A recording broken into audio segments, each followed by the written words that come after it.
Bien à vous, frères et sœurs bien-aimés. Heureux de vous retrouver et toujours avec joie et sous la protection de la très sainte Vierge Marie. Votre serviteur, le Père Jean-Raphaël Marie Tornouji, je vous retrouve pour continuer notre méditation, toujours avec le thème « Vie eucharistique à l'exemple des saints ». Dans la dernière méditation, nous avons parlé du viatique et je voudrais donc conclure ce thème aujourd'hui et continuer avec un autre aspect de l'Eucharistie. Pour nous chrétiens, l'Eucharistie est le suprême gage de vie sur cette terre d'exil. Notre corps uni au corps du Christ acquiert un début d'immortalité parce qu'il s'unit à l'immortel, écrit Saint Grégoire de Nice. Quand la vie caduque du corps s'épuise, voici Jésus, voici celui qui est la vie éternelle. Il se donne à nous dans la communion pour être la véritable et éternelle vie de notre âme immortelle, pour être la résurrection de notre corps mortel. Celui qui mange ma chair et boit mon sang a la vie éternelle. Jean 6, 55. Qui mange de ce pain vivra éternellement. Jean 6, 59. Parce que je suis la résurrection et la vie. Jean 11, 25. Saint Jean Chrysostome écrivait clairement ceci. Par respect de la divine Eucharistie, les anges font la garde d'honneur autour des corps des élus qui reposent en terre. Le Saint Viatique, oui, quelle grâce! Quand Sainte Thérèse d'Avila, mourante, vit s'approcher d'elle le prêtre avec le viatique, elle se leva d'elle-même de son lit à la surprise de tous, le visage ardent et d'une grande beauté, toute tendue vers la Sainte Hostie, et dans une exclamation extatique dit « Seigneur, il était temps de nous voir. » Vous voyez les saints? Saint Gérard Mayela demanda et reçut le Saint Viatique avec une piété véritablement angélique. Quand la clochette annonça l'arrivée de la petite procession, l'émotion de Saint Gérard fut si grande que son visage se transfigura et qu'il s'écria « Voici que mon Seigneur vient me rendre visite. Que de condescendance et de délicatesse ne me réserve-t-il pas ?» De même, le saint curé d'Ars, mourant, fut ému jusqu'aux larmes et dit « Comment s'empêcher de pleurer lorsque Jésus vient à nous pour la dernière fois avec un si grand amour ?» Oui, frères et sœurs, Jésus Eucharistie est l'amour devenu ma nourriture, ma force, ma vie, mon cœur. Chaque fois que nous le recevons durant notre vie et au moment de la mort, il se fait nôtre pour nous faire siens. Oui, lui tout entier en moi et moi tout entier en lui. Celui qui me mangera vivra par moi. Là est la plénitude de l'amour pour l'âme et pour le corps sur la terre et dans le ciel. Ainsi s'achève notre thème sur le viatique. Alors nous allons continuer en disant que Jésus est présent dans le tabernacle pour chacun de nous. Il est le pain de ma vie surnaturelle. Il est la nourriture de notre âme. Ma chair est une vraie nourriture et mon sang une vraie boisson. Jean 6, 56. Si je veux me nourrir spirituellement et être pain de vie, je dois le recevoir. Si vous ne mangez pas ma chair et ne buvez pas mon sang, vous n'aurez pas la vie en vous, nous prévient Jésus. Jean 6, 54. Saint Augustin nous fait savoir que ces fidèles de l'Église d'Afrique appelaient l'Eucharistie la vie. Lorsqu'ils désiraient s'approcher de la sainte table eucharistique, ils disaient « Allons à la vie ». Une expression vraiment admirable. Alors, chers amis, pour soutenir notre organisme surnaturel, nous devons le nourrir. Et l'Eucharistie est précisément le pain de vie, le pain descendu du ciel qui donne et renouvelle, conserve et accroît les énergies spirituelles de l'âme. Saint Pierre Julien Aymar disait la communion nous est aussi nécessaire pour soutenir notre vie chrétienne, qu'est nécessaire aux anges la vision de Dieu pour les maintenir dans la vie glorieuse. Nous devons donc chaque jour nourrir notre âme comme nous nourrissons notre corps pour lui donner vigueur. Saint Augustin disait, « L'Eucharistie est un pain quotidien que l'on prend pour remédier à notre faiblesse quotidienne. » Et Saint Charles Borromée d'insister, « Il faut prendre ce pain comme le pain de notre corps. » Saint Pierre Julien Aimant ajoute, « Jésus n'a pas préparé qu'une seule hostie, mais un pain pour chaque jour de notre vie. Nos hosties sont préparées, n'en perdons aucune. » Alors, chers amis, nous allons prendre une pause et je vais revenir encore tout à l'heure pour vous parler de l'Eucharistie à l'exemple des saints. Ne sois pas un péchant de soucis, pour Dieu Père et tout fait par ta nuit. Ne vois pas la richesse d'un ami, car le Père des jaloux de ta vie. Dieu d'amour, viens aimer ta parole. Dieu d'amour, viens nourrir les filles du royaume. Oui, voilà, nous disons merci à la chorale Sainte Monique. Et frères et sœurs, je voudrais encore continuer à parler de l'Eucharistie en vous disant ceci. Jésus est l'hostie d'amour, douce et salutaire, qui faisait s'exclamer Sainte Germaine Galgani.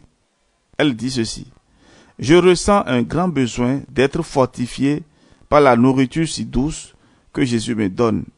Cette manifestation d'amour que Jésus me fait chaque matin m'attendrit et attire à lui toutes les affections de mon cœur. Fin de citation. Pour les saints, la communion quotidienne est une impérieuse exigence de vie et d'amour correspondant à la soif divine de Jésus de se donner pour être la vie et l'amour de toute âme.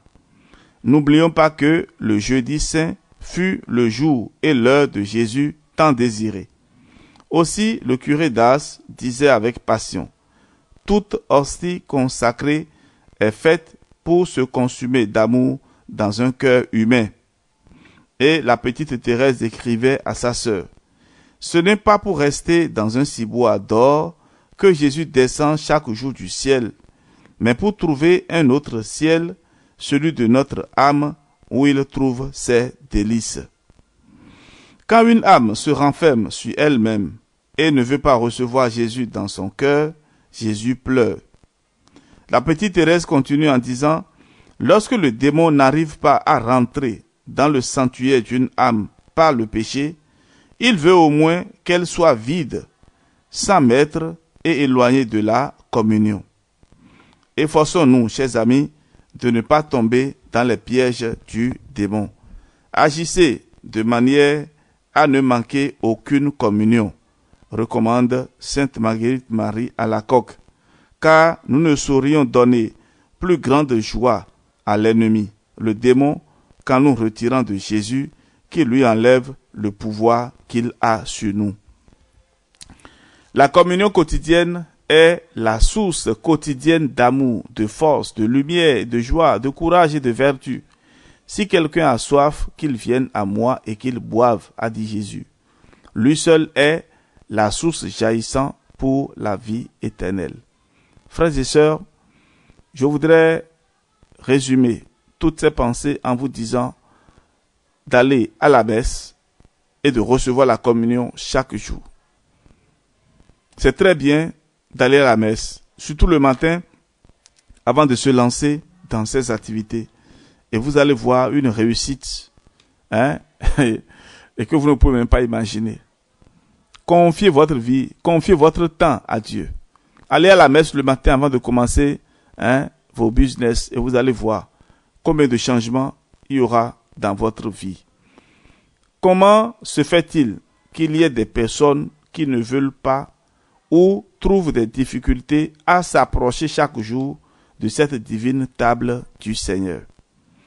Saint Thomas mort fut martyr pour s'être opposé au schisme. Nous sommes en Angleterre. Il était grand chancelier d'Angleterre. Il assistait tous les jours à la messe et communiait. Quelques amis cherchaient à lui faire comprendre qu'une telle assiduité ne convenait pas à un laïc engagé dans un si grand nombre d'affaires d'État. Mais il leur répondait: « Vous m'opposez toutes les raisons qui, au contraire, sont pour moi une conviction supplémentaire de recevoir la Sainte Eucharistie chaque jour. Ma dissipation est grande et avec Jésus, j'apprends à me recueillir. Les occasions d'offenser Dieu sont fréquentes et moi, je prends chaque jour de lui la force de les fuir. J'ai besoin de lumière et de prudence pour traiter des affaires très difficiles et chaque jour, je puis consulter Jésus dans la Sainte Communion. Il est mon grand maître. » Voilà donc ce que dit un grand chancelier qui a beaucoup de responsabilités dans les affaires d'État, mais qui se donne le plaisir d'aller à la messe chaque matin et de recevoir la communion.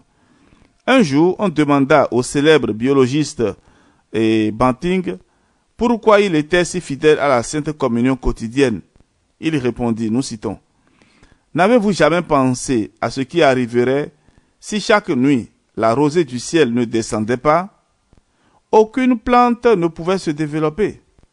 Les herbes et les fleurs ne pourraient surmonter la transpiration que la chaleur du jour occasionne d'une manière ou d'une autre. La récupération des forces, le refroidissement, l'équilibre des humeurs lymphatiques et la vie même des plantes sont dus à la rosée. » Fin de citation.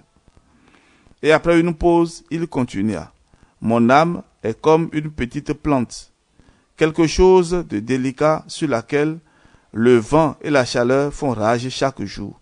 Alors il est nécessaire que chaque matin, j'aille faire ma provision de rosée spirituelle en recevant la Sainte Communion. » C'est vraiment beau.